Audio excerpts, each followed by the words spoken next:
အားလုံးပဲမင်္ဂလာပါရှင်ချို Cooking Channel မှာပြန်လည်ကြိုဆိုပါရရှင်ကျမဒီနေ့ချက်စားမှလေးရတော့ငဖဲအောင်ငါးလေးကိုပေါ့နော်အကျန်းဘက်ကလေးနဲ့ကြော်စားပါမယ်ရှင်အားလုံးပဲလိုက်ပါကြည့်ရှုပေးကြပါအောင်နော်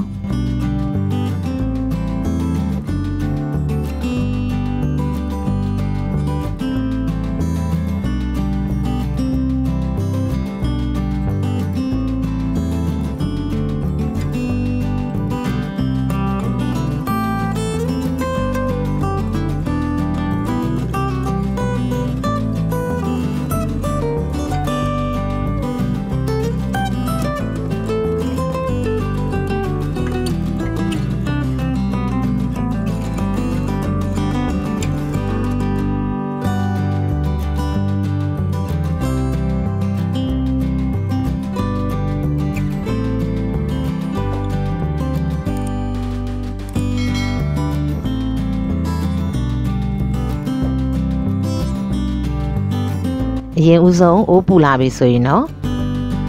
စီထည့်ပါမယ်ရှင်စီပူလာပြီဆိုရင်တော့ကျမစားရဲ့အချိုမှုတ်ခဲစနင်းလေးရဲ့နေထားတဲ့ငဖဲအောင်ငါးတွေထည့်ကြော်ပါရရှင်ဒီငါးလေးကိုတငယ်ချင်းတို့ဝယ်စားကြည့်ကြပါနော်အရန်နူးညံ့ပြီးတော့တော်တော်စားကောင်းပါရရှင်ဒီလိုကြော်စားတာမဟုတ်ပဲနဲ့ငဖဲအောင်ငပိကောင်လုပ်ချင်တယ်အဲ့ဒီဘိုက်ထဲကိုပေါ့နော်စားလေးတိတ်ပြီးတော့2ရက်လောက်နေကြော်စားရင်လည်းအရန်ကောင်းပါရရှင်ကျမတော့အခုစားမတိတ်တော့ဘူးပေါ့နော်ဒီတိုင်းလေးကြော်စားတာပါရှင်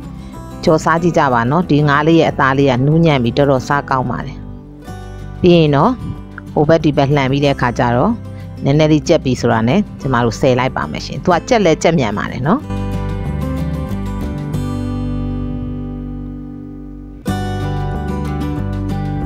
ထမင်းစားလို့လည်းမိန်ပါတယ်ရှင်ဒီဟင်းလေးနဲ့ချင်းရင်ဟင်းလေးနဲ့ဆိုရင်တော့အရန်ထမင်းမိန်ပါတယ်နော်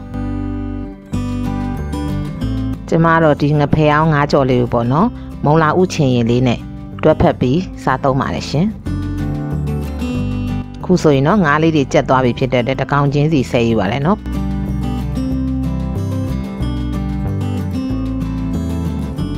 ပြီးရင်တော့ကျမ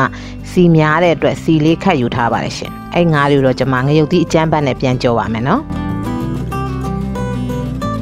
ဟုတ်ကဲ့ကြက်သွန်ပြူထည့်ပါတယ်ရှင်ကြက်သွန်ပြူလေးတွေကိုရဲပြီးတော့မှုေးလာတဲ့အထိကြော်ပေးရပါမယ်ရှင်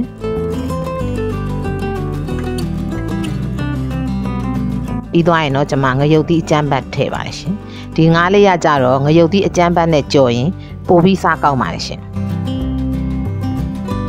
ပြီးရင်တော့ကျွန်မအရသာအတွက်ငပြိုင်လေးနည်းနည်းထည့်ပါတယ်နော်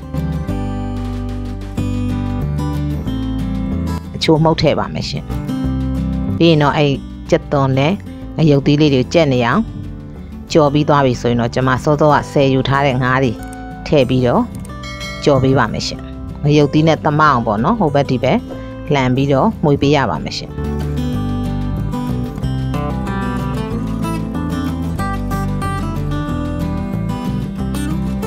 တဲ့အများကြီးလဲကြော်စရာမလိုပါဘူးနော်ငရုတ်သီးတွေတူးသွားမှာဆိုတဲ့အတွက်ခုဆိုရင်တော့အရသာကောင်းမွန်နဲ့ငဖဲအောင်ကြော်လေးရပါပြီရှင်ကျမရဲ့ဗီဒီယိုလေးတွေကိုကြိုက်နှစ်သက်တယ်ဆိုရင်တော့ like and subscribe လေးလုပ်ပြီးတော့အားပေးခဲ့ကြပါအောင်နော်